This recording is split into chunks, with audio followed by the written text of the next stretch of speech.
믿음의 뉴스룸 영상 시작합니다. KF-21 전투기의 초기 물량 축소 논란은 방위 프로젝트의 위험, 책임, 예산 조정, 국가 프로젝트 과제, 그리고 항공산업에 미치는 영향을 중심으로 한국항공우주연구원 KIDA의 결정 타당성을 탐구합니다. 먼저 KF-21의 초기 생산량을 줄인 이유와 그 의미에 대해 알아보겠습니다. 40대에서 단 20대만 생산할 예정인데 이는 공군의 높은 단가와 역량 격차를 해소하기 위한 조치로 보입니다. 이제 다음 20대의 항공기 배치는 향후 무장 테스트가 어떻게 진행되느냐에 따라 크게 달라질 것입니다. 초기 기종을 제한한 이유는 기술의 준비성 때문이라고 합니다.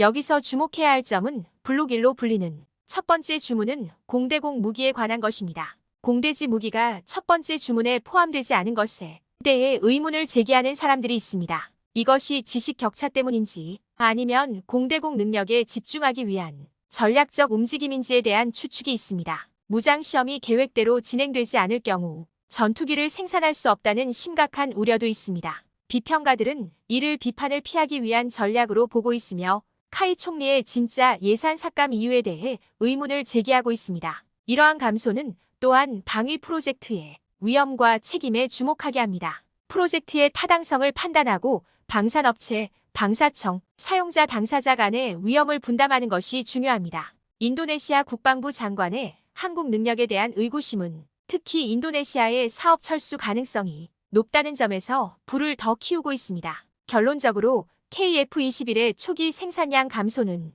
초기 주문 구조와 방위 사업의 전반적인 위험과 책임 모두에 광범위한 영향을 미칩니다. 공대지 무기의 부재는 더 많은 의문을 제기하며 관련된 모든 사람이 명확하게 이해하고 동의하는 것이 중요합니다. 프로젝트의 타당성 보고서에 따라 예산과 일정에 약간의 조정이 필요할 수 있으며 국가 프로젝트의 과제와 고려 사항은 최대한 신중하게 처리해야 합니다. 다음 글에서는 방위 프로젝트의 위험과 책임에 대해 자세히 살펴보겠습니다. 모든 방위 프로젝트에 대해 이야기하는 것이 아니라 KF-21과 같은 큰 총에 초점을 맞추고 있습니다. 먼저 중요한 사항인 타당성 결정과 위험 분담이 있습니다. 이는 방위 계약업체부터 방사선 기관, 사용자 당사자에 이르기까지 관련된 모든 사람이 자신이 어떤 일을 하고 있는지, 문제가 발생하면 누가 책임을 져야 하는지를 알 수 있도록 하기 위한 것입니다. 다음으로 특히 KF-21과 관련하여 국방부 장관의 능력에 대한 회의론에 대해 다룰 것입니다.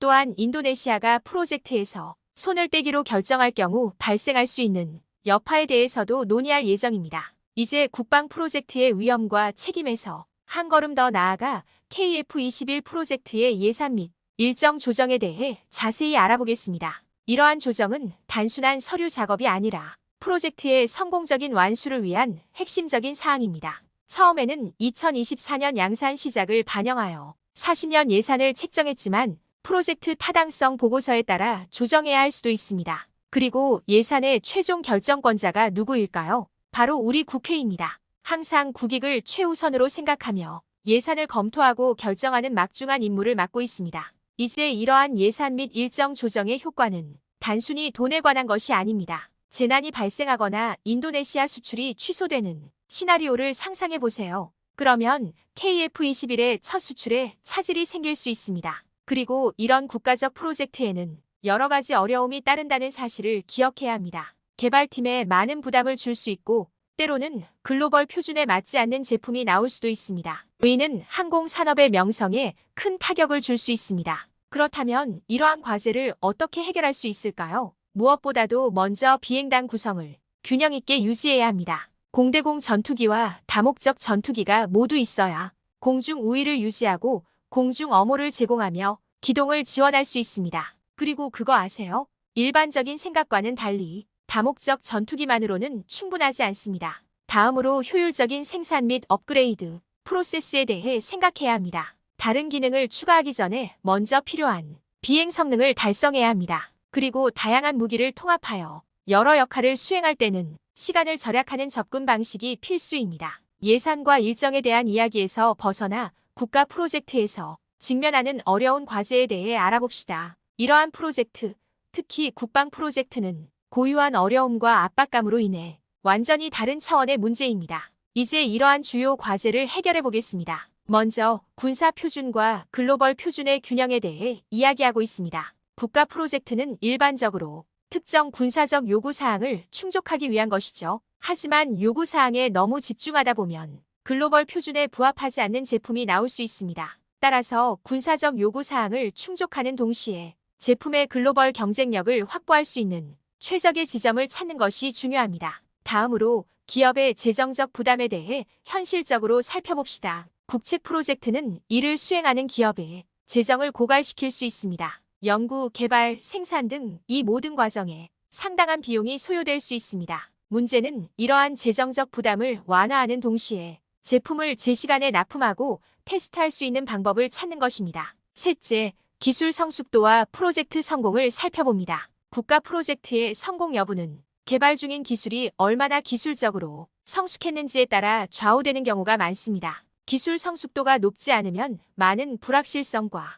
잠재적인 프로젝트 실패로 이어질 수 있습니다. 따라서 프로젝트를 진행하기 전에 프로젝트의 기술적 준비 상태를 철저히 점검하는 것이 중요합니다. 마지막으로 공급업체 및 생산 비용에 미치는 영향에 대해 이야기해 보겠습니다. 국가 프로젝트에는 중소기업을 포함한 전체 공급업체 네트워크가 참여하는 경우가 많습니다. 물량 감소와 같이 프로젝트의 사소한 변경이나 조정도 이러한 공급업체에 큰 영향을 미칠 수 있습니다. 이는 생산 비용 증가로 이어져 정부에 재정적 부담을 줄 수 있습니다. 이제 KF21 프로젝트의 맥락에서 물량 감소가 공급업체와 항공산업에 미치는 영향에 대해 자세히 알아보겠습니다. 초기 생산 계획에서 항공기술을 40대에서 단 20대로 줄였으니 특히 중소공급업체에 미치는 파급 효과가 얼마나 클지 짐작할 수 있습니다. 상상해보세요. 500개 이상의 공급업체가 생산 라인 시설에 상당한 선투자를 했고 이제 잠재적으로 생산 라인에 투입될 수 있습니다. 그리고 이들뿐만이 아닙니다. 하나시스템이나 엘렉과 같은 대기업도 물량 감소에 따른 영향에 대비하고 있습니다.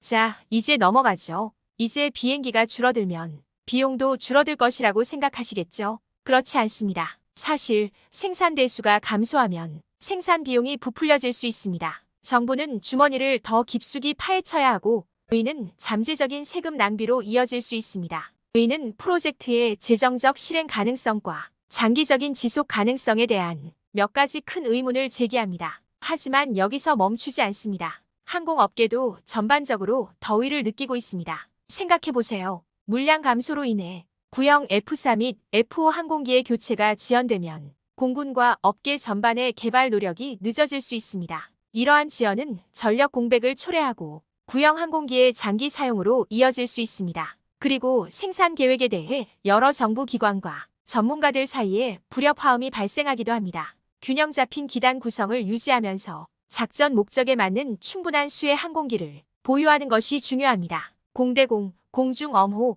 공중지원, 기동지원 등 다양한 시나리오를 위해 공대공 전투기와 다목적 전투기가 모두 필요합니다. 마지막으로 여러분들이 궁금해할 만한 질문들을 정리해 보겠습니다. 끝까지 시청 부탁드립니다. KF21 항공기 초기 생산량 감소의 구체적인 이유는 무엇인가요? 첫째, 항공기 단가 상승과 공군 전력 격차를 해소해야 할 필요성입니다. 기술의 기술적 완성도도 초기 도입 대수를 줄이는 이유로 언급되었습니다. 또한 초기 주문에는 공대공 무기만 포함되어 있어 의문이 제기됩니다. 둘째, 공대지 무기의 부족입니다. 무장 테스트를 통과하지 못하면 무장을 할 수 없는 전투기를 생산할 가능성이 있습니다. 인도네시아가 KF21 프로젝트에서 탈퇴할 경우 잠재적인 결과는 무엇인가요? 인도네시아 수출이 취소되면 잠재적 수익 손실이 발생하기 때문에 KF21의 첫 수출도 영향을 받을 수 있습니다. 또한 핵심 파트너의 탈퇴는